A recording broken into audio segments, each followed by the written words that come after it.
A lot of people are afraid of these young men. This is not a part of Wilmington, Delaware that any of the presidential candidates have toured. Yeah, this is my neighborhood right here.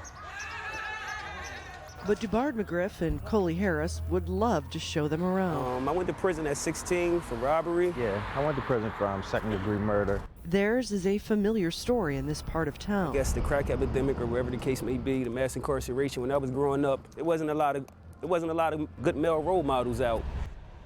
This is one of the most dangerous small cities in America.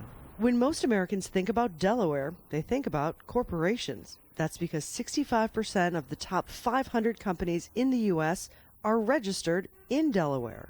They don't actually have to have a physical presence here, and they can file almost completely anonymously, but they also get an incredibly low tax rate.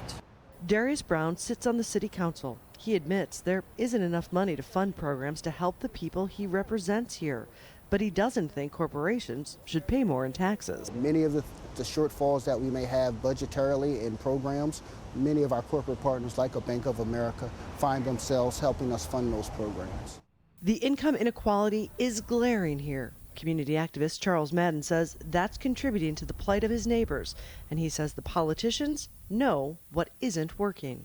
Anytime you have correctional institutions that are supposed to rehabilitate people or were designed for rehabilitation, where 75% of the people are coming back to those institutions are failing. These two men defied the statistics. They have not been sent back to prison, and now they work to make sure others like them do the same. But the people are resilient, right? So it's not the lack of hope.